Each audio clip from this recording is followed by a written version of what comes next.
Hello, नमस्कार, स्वागत है आप लोगों का। आज के इस वीडियो सेशन में हम लोग जनवरी माह के करंट अफेयर के बारे में देखेंगे। महत्वपूर्ण करंट अफेयर है। पहला प्रश्न है 2025 के संसद का बजट सत्र कब से शुरू हुआ? इसका सही उत्तर हो जाएगा 31 जनवरी 2025।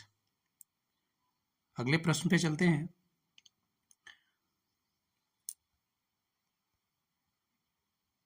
दो 2025 के बजट सत्र की शुरुआत में दोनों सदनों को संयुक्त बैठक को किसने संबोधित किया? इसका सही उत्तर हो जाएगा राष्ट्रपति द्रौपदी मुर्मू। पहला सत्र बजट सत्र होता है, 3 सत्र होते हैं: बजट सत्र, मानसून सत्र, शीतकालीन सत्र। बजट सत्र की शुरुआत 31 जनवरी 2025 से हुई। सबसे जो छोटा सत्र होता है वो मानसून सत्र का होता है, शीतकालीन सत्र होता है, सबसे छोटा सत्र होता है। तो देश की राष्ट्रपति द्रौपदी मुर्मू के द्वारा दोनों सदन में संयुक्त बैठक को संबोधित किया। इसका सही उत्तर हो जाएगा ऑप्शन बी। अगले प्रश्न पे चलते हैं। नई दिल्ली में पुस्तक मेला 2025 का विषय क्या था, थीम क्या था? इसका सही उत्तर हो जाएगा हम भारत के लोग। अगले प्रश्न पे चलते हैं।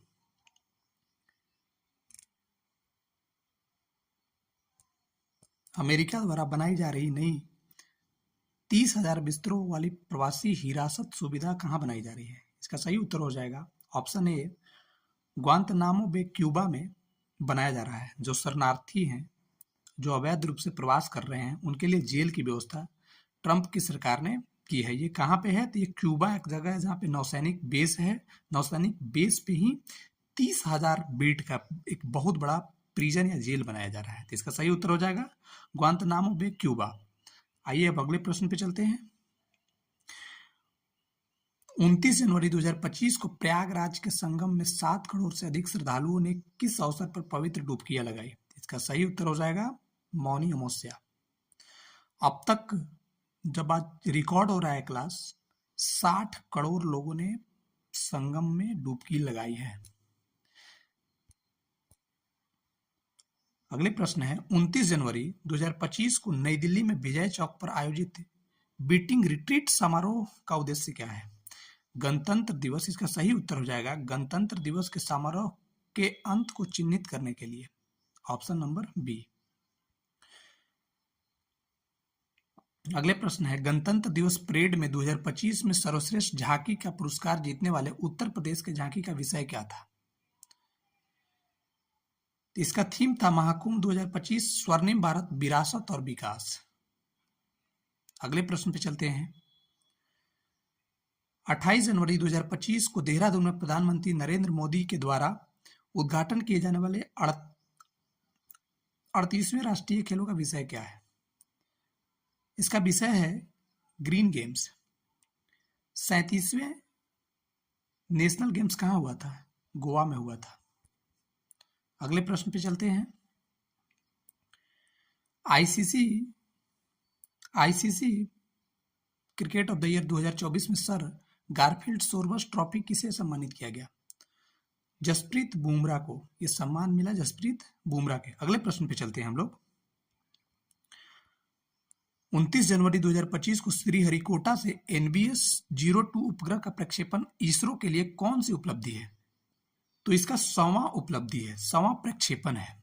इसका सही उत्तर हो जाएगा ऑप्शन नंबर सी, 100वां प्रक्षेपण है। 29 जनवरी 2025 को भारतीय अंतरिक्ष अनुसंधान संगठन इसरो श्रीहरिकोटा के सतीश धवन अंतरिक्ष केंद्र से NBS-02 उपग्रह को सफलतापूर्वक प्रक्षेपित किया और रॉकेट GSLV A-15 से उपयोग करते हुए संचालित किया गया। इस मिशन में श्रीहरिकोटा का 100वां प्रक्षेपण प्रक्षेपित किया।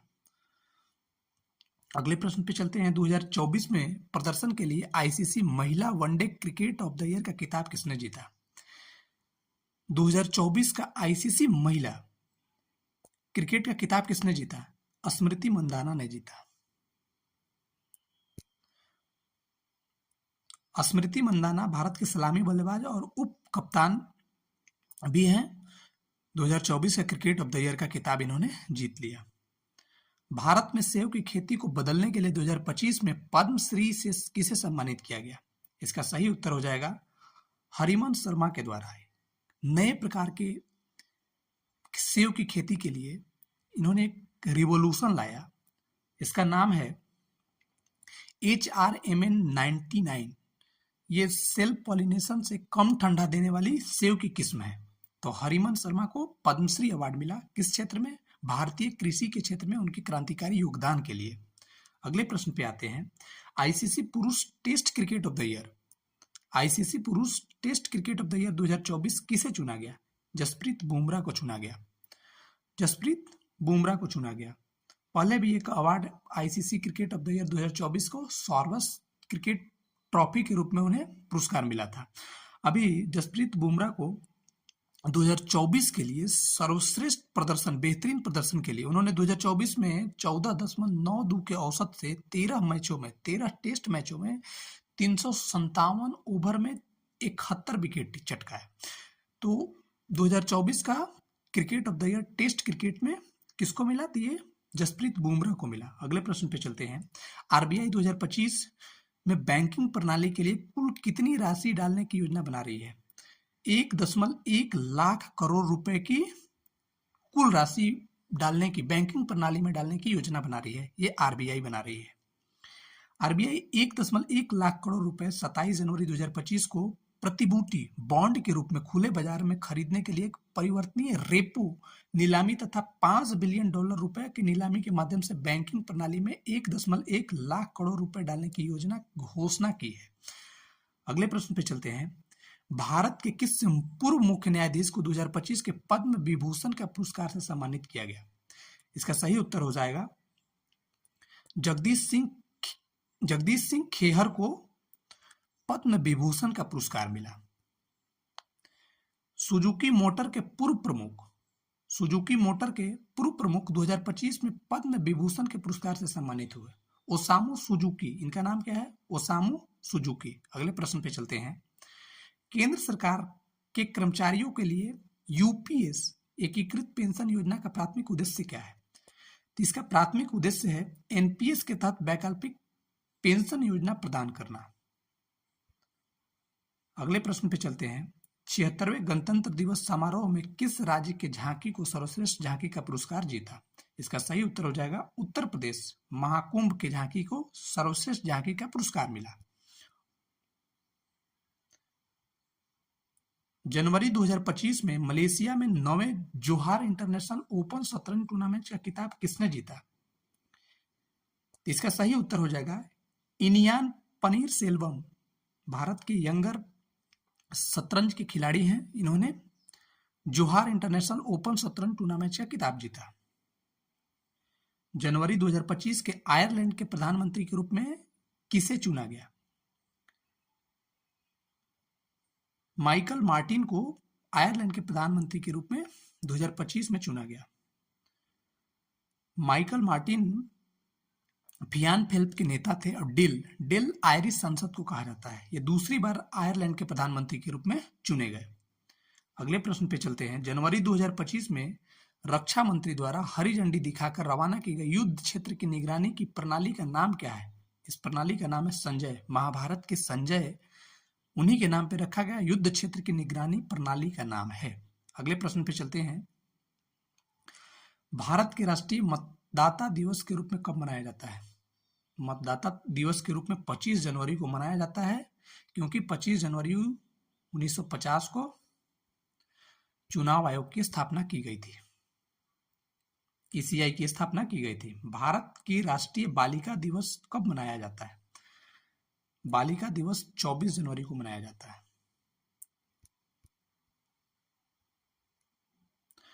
भारत के डीप ओशन मिशन का मुख्य उद्देश्य क्या है? भारत के डीप ओशन मिशन का मुख्य उद्देश्य क्या है? इसका मुख्य उद्देश्य पानी के भीतर संसाधनों की खोज और गहरे समुद्र की पारिस्थितिकी तंत्र के ज्ञान को बढ़ावा देना। किसकी बढ़ावा देना? ज्ञान की बढ़ावा देना। अगले प्रश्न पे चलते हैं, भारत में लघु फिल्म अनुजा ऑस्कर 2025 के लिए किस श्रेणी में नॉमिनेट किया गया है, नामांकित किया गया है? सर्वश्रेष्ठ लघु फिल्म लाइव एक्शन के लिए इसे नामांकित किया गया है। अगले प्रश्न पे चलते हैं, पराक्रम दिवस हर साल 23 जनवरी को किस भारतीय नेता के जयंती के उपलक्ष्य में मनाया जाता है? सुभाष चंद्र बोस के जयंती के अवसर पर मनाया जाता है। इनका जन्म 1897 में कटक में हुआ है।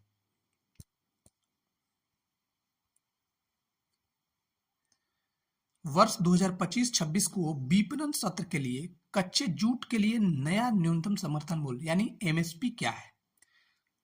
5650 प्रति क्विंटल के दर से एमएसपी मिनिमम समर्थन मूल्य है, न्यूनतम समर्थन मूल्य किया गया है 2025-26 के लिए। अगले प्रश्न पे चलते हैं। 76वें गणतंत्र दिवस के परेड का थीम क्या था? इसका थीम था स्वर्णिम भारत, विरासत और विकास। सही उत्तर हो जाएगा स्वर्णिम भारत, विरासत और विकास। 26 जनवरी की गणतंत्र दिवस के परेड में 26 झांकियां शामिल की गई थी, जिसमें सांस्कृतिक विविधता और समग्र रूप से प्रदर्शन करेगा। व्यापक विषय स्वर्णिम भारत और विरासत और विकास। राष्ट्रपति भवन में स्थित उस उद्यान का नाम क्या है जो 2 फरवरी से 30 मार्च 2025 तक जनता के लिए खुला रहेगा? इस गार्डन का नाम है अमृत उद्यान गार्डन।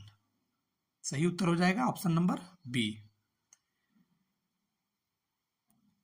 22 जनवरी 2025 को किस सरकारी योजना का 10 वर्ष या उसकी वर्षगांठ मनाई गई? तो इसका सही उत्तर हो जाएगा बेटी बचाओ बेटी पढ़ाओ योजना के तहत 10 वर्ष पूरा हुआ, इसी की वर्षगांठ मनाई गई। महिला एवं बाल विकास मंत्रालय के द्वारा लड़कियों की सुरक्षा, शिक्षा और सशक्तिकरण के लिए प्रमुख पहल बेटी बचाओ बेटी पढ़ाओ योजना हरियाणा के पानीपत से शुरुआत की गई थी 2015 में। तो इसका सही उत्तर हो जाएगा बेटी बचाओ बेटी पढ़ाओ योजना। बेटी बचाओ बेटी पढ़ाओ योजना के तहत 2023-24 के आंकड़े के अनुसार भारत में जन्म के समय लिंगानुपात क्या था? इसका सही उत्तर हो जाएगा ऑप्शन नंबर बी 930। इससे पहले जो था वो लिंगानुपात 918 था। ये योजना के बाद, ये कार्यक्रम के बाद अब 930 लिंगानुपात हो गया, यानी 1000 लड़कों पे पूरे देश में एवरेज औसत 930 लड़कियां पैदा ले रही। अगले प्रश्न पे चलते हैं। किशन गंगा और रातले जल विद्युत परियोजना भारत और पाकिस्तान के बीच विवाद को सुलझाने के लिए तटस्थ विशेषज्ञों की नियुक्ति की गई है। किसके द्वारा? वर्ल्ड बैंक के द्वारा विशेषज्ञों की नियुक्ति की गई है। और ये किशन गंगा और रातले जल विद्युत परियोजना किस संधि के हिस्सा है? तो ये सिंधु जल संधि का हिस्सा है। अगले प्रश्न पे चलते हैं। किशन गंगा रातले जल विद्युत परियोजना भारत और पाकिस्तान के बीच विवाद कौन से संधि नियंत्रित करती है? तो इसका सही उत्तर हो जाएगा सिंधु जल संधि। संयुक्त राज्य अमेरिका के 47वें राष्ट्रपति कौन बने? Donald Trump. इनका पूरा नाम है डोनाल्ड जे ट्रंप। ये दूसरी बार बनते हैं और अमेरिकी राष्ट्रपति के इतिहास में पहले राष्ट्रपति हैं जो एक टर्म के बाद एक टर्म हारने के बाद दूसरे टर्म में जीत कर आए। अगले प्रश्न पे चलते हैं। जनवरी 2025 में डोनाल्ड ट्रंप के साथ उपराष्ट्रपति के रूप में किसने शपथ दी? जेडी वेंस ने उपराष्ट्रपति के रूप में 20 जनवरी 2025 को अमेरिका के उपराष्ट्रपति के रूप में शपथ ली। इनकी पत्नी भारतीय मूल के हैं, इनका नाम उषा है। अगले प्रश्न पे चलते हैं। किस राज्य ने जनवरी 2025 में समान नागरिक संहिता यानी यूसीसी आर्टिकल 44 समान नागरिक संहिता आर्टिकल 44 को लागू करने के लिए मैनुअल मंजूरी दी है? उत्तराखंड की सरकार, धामी की सरकार ने यूसीसी लागू करने के लिए मैनुअल मंजूरी दी है। उत्तराखंड के मुख्यमंत्री कौन है जो यूसीसी मैनुअल मंजूरी 2025 की घोषणा की है? पुष्कर सिंह धामी। अगले प्रश्न पे चलते हैं। एनटीटी लॉकर का प्राथमिक उद्देश्य क्या है? एनटीटी लॉकर का प्राथमिक उद्देश्य है व्यवसायिक एवं संगठनात्मक दस्तावेज का प्रबंधन करना, मैनेजमेंट करना। इसका सही उत्तर हो जाएगा ऑप्शन नंबर बी। अगला प्रश्न है। किस संगठन ने एनटीटी लॉकर प्लेटफॉर्म विकसित किया है? एनटीटी लॉकर प्लेटफॉर्म विकसित किया है राष्ट्रीय ई गवर्नेंस प्रभाग ने, NEGD। Option number A. Kho kho विश्व कप 2025 में महिला और पुरुष दोनों फाइनल कौन देश जीता है? हमारा भारत दोनों फाइनल जीत गया। 2025 में आयोजित किया गया था, भारत में ही आयोजित हुआ था। खो खो 2025 के दौरान भारतीय महिला खो खो टीम के कप्तान कौन थी? प्रियंका ईगले। अगले प्रश्न पे चलते हैं। इजराइल और हमास के बीच युद्ध विराम कब लागू हुआ? 19 जनवरी 2025 को लागू हुआ। ये 15 महीने से युद्ध चल रहा था और भीषण युद्ध, पूरी दुनिया को तबाही का मंजर कैसे दिखाया जाता है ये युद्ध ने प्रदर्शित कर दिया। अगले प्रश्न पे चलते हैं। स्विट्जरलैंड के दावोस में 55वीं विश्व आर्थिक मंच वर्ल्ड इकोनॉमिक फोरम का वार्षिक बैठक कब हुई? इसका सही उत्तर हो जाएगा 15 से 19 जनवरी के बीच हुई।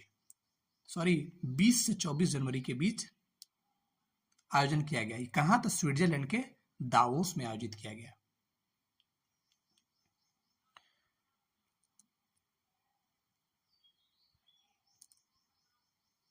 अगले प्रश्न पे चलते हैं। आईसीसी चैंपियन ट्रॉफी 2025 में भारत की टीम के कप्तान किसे बनाया गया?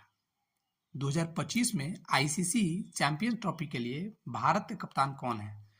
तो रोहित शर्मा को आईसीसी चैंपियन ट्रॉफी के लिए 2025 के लिए कप्तान बनाया गया है और ये शुरुआत भी हो गया है। आज भारत और पाकिस्तान के बीच चैंपियन ट्रॉफी का मैच है, रोमांच भरा है। देखिए कौन जीतता है। आईआईटी बाबा तो कह दिए कि पाकिस्तान जीतता है, लेकिन आईआईटी बाबा खुद को पता नहीं है कहाँ वो खो गए हैं। अगले प्रश्न पे चलते हैं। उस मिशन का क्या नाम है जिसके तहत भारत ने अपना पहला अंतरिक्ष डॉकिंग हासिल किया? स्पेस डेक्स। क्या है? स्पेडेक्स। स्पेस डेक्स नहीं, स्पेडेक्स है। इसका सही उत्तर हो जाएगा ऑप्शन सी। 2025 में 16 जनवरी 2025 को इसरो ने घोषणा की कि भारत ने स्पेडॉक्स मिशन के तहत सफलतापूर्वक अंतरिक्ष डॉकिंग हासिल की, जिससे वह रूस, अमेरिका और चीन के बाद ऐसा करने वाला चौथा देश बन गया। पूरी दुनिया में यह चौथा देश बन गया। अगले प्रश्न पे चलते हैं। 17 जनवरी से 22 जनवरी 2025 तक आयोजित भारत के मोबिलिटी ग्लोबल एक्सपो 2025 किस क्षेत्र या उद्योग से संबंधित है? इसका सही उत्तर हो जाएगा ऑटोमेटिक मोबिलिटी से।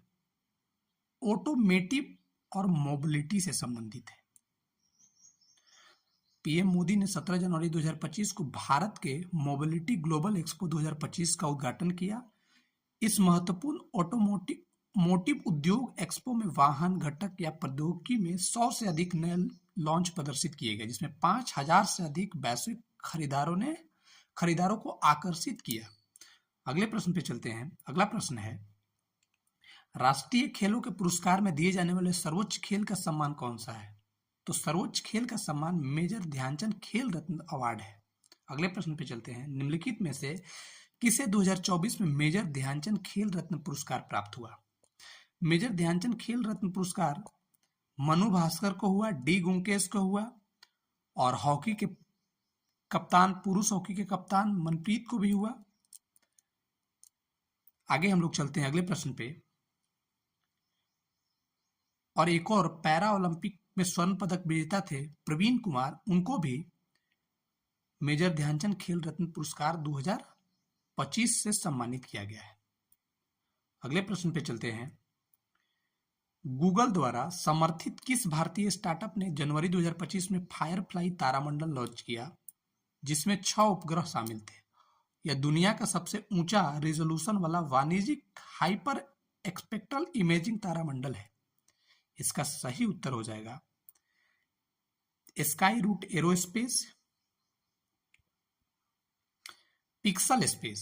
इसका सही उत्तर ऑप्शन नंबर सी हो जाएगा, Pixxel space. Pixxel space Google द्वारा समर्थित बेंगलुरु स्थित स्टार्टअप पिक्सल स्पेस ने कैलिफोर्निया में स्पेस एक्स के रॉकेट से 14 जनवरी 2025 को एक निजी उपग्रह तारामंडल को लॉन्च किया। अगले प्रश्न पे चलते हैं। स्वामित्व योजना का मुख्य लक्ष्य क्या है? स्वामित्व योजना का मुख्य लक्ष्य है ग्रामीण क्षेत्रों में संपत्ति है मालिकों को अधिकार और अभिलेख या प्रमाण पत्र देना। इसमें लगभग 80,000 किसानों को, 50,000 गांवों को, लाभार्थियों को स्वामित्व योजना के तहत 65 लाख से अधिक संपत्ति कार्ड को वितरित किए गए। 65 लाख से अधिक संपत्ति कार्ड को वितरित की गई। कितने गांव में? तो 50,000 गांव में। अगले प्रश्न पे चलते हैं। प्रश्न है 7वां वेतन आयोग का कार्यकाल कब समाप्त हो जाएगा? 2026 में 7वां वेतन आयोग का कार्यकाल समाप्त हो जाएगा। अगले प्रश्न है 2025 में भारत का 76वें गणतंत्र दिवस के समारोह में मुख्य अतिथि कौन थे? तो मुख्य अतिथि के तौर पे बी प्राबो सुबियांतो इंडोनेशिया के राष्ट्रपति मुख्य अतिथि के तौर पे शामिल हुए थे। अगले प्रश्न पे चलते हैं। सतीश धवन अंतरिक्ष केंद्र कहाँ स्थित है? तो ये श्रीहरिकोटा के आंध्र प्रदेश में स्थित है। यहाँ पे तीसरे लॉन्च पैड के निर्माण किया जा रहा है। इसके तहत बजट सत्र में भी राशियों का प्रकलित किया गया है। अगले प्रश्न पे चलते हैं। 3985 करोड़ के लागत से श्रीहरिकोटा में सतीश धवन अंतरिक्ष केंद्र के तीसरे लॉन्च पैड की मंजूरी मिल गई है। तो अब भारत में श्रीहरिकोटा में 3 लॉन्च पैड होगा, जिसपे रॉकेट द्वारा उपग्रह को प्रक्षेपित की जाती है। इस पे 3 लॉन्च पैड होगा। अगले प्रश्न पे चलते हैं। जनवरी 2025 में जारी QS world future skill index में भारत कौन सा स्थान लाया? इसमें द्वितीय स्थान लाया। अगले प्रश्न पे चलते हैं। अमेरिका ने जनवरी 2025 में किन भारतीय संस्थानों पर लगे प्रतिबंध को हटा दिया? इंपॉर्टेंट प्रश्न है। इसका सही उत्तर हो जाएगा बार्क, IREL और IGCAR। बार्क का फुल फॉर्म जरूर याद रख लीजिएगा, भाभा परमाणु अनुसंधान केंद्र। IREL का फुल फॉर्म है इंडियन रेयर अर्थ लिमिटेड और IGCAR का फुल फॉर्म है इंदिरा गांधी परमाणु अनुसंधान केंद्र। इस पे परमाणु जब शक्ति देश बनता है तथा परमाणु संयंत्रों तथा अन्य जगहों पे, तो उस पे एक संस्था का नजर होती है तथा कई अन्य देश इसे प्रतिबंधित करते हैं कि आपके देश जो परमाणु संपन्न देश है, तो उसी समय पोखरण में जब परमाणु बम का ये हुआ था, प्रक्षेपित हुआ था, तो भारत पे कई प्रकार के सैंक्शंस लग गए थे। इसका एक अलग टॉपिक बन जाएगा। अगले टॉपिक में इसका भी एक डिस्कशन होगा। तो चाहे मेरे यूट्यूब चैनल पे पहले से ही वीडियो जिसमें परमाणु संबंधी कार्यक्रम के लिए किस संस्था के द्वारा नियंत्रित की जाती है, देखा जाता है, उसका मुख्यालय वियना में है। तो हम पहले भी पढ़ा चुके हैं और फिर बाद में भी हम लोग पढ़ाएंगे। तो अगले प्रश्न पे चलते हैं। 16 जनवरी से 24 जनवरी 2025 तक 24 फरवरी तक, अब इसे बढ़ाकर 4 मार्च कर दिया गया है, लेकिन संस्कृति का महाकुंभ, जिसे हम महाकुंभ बोलते हैं, उसका आयोजन किस नाम से किया जा रहा है? तो महाकुंभ मेला के नाम से। दुनिया का सबसे बड़ा मेला जिसमें 60 करोड़ लोग ने डुबकी लगाया। आइए हम लोग अगले प्रश्न पे चलते हैं। भारत ने जनवरी 2025 में आयरलैंड के खिलाफ कितने रनों से महिला क्रिकेट ने अपनी सबसे बड़ी जीत दर्ज की? 304 रनों से महिला क्रिकेट सबसे बड़ी जीत दर्ज की थी। तो ये जनवरी के प्रमुख करंट अफेयर में से कुछ प्रश्नों को हमने लिया। अगर आपको अच्छा लगा होगा तो आप मेरा वीडियो को शेयर जरूर कीजिएगा और सब्सक्राइब कीजिएगा, लाइक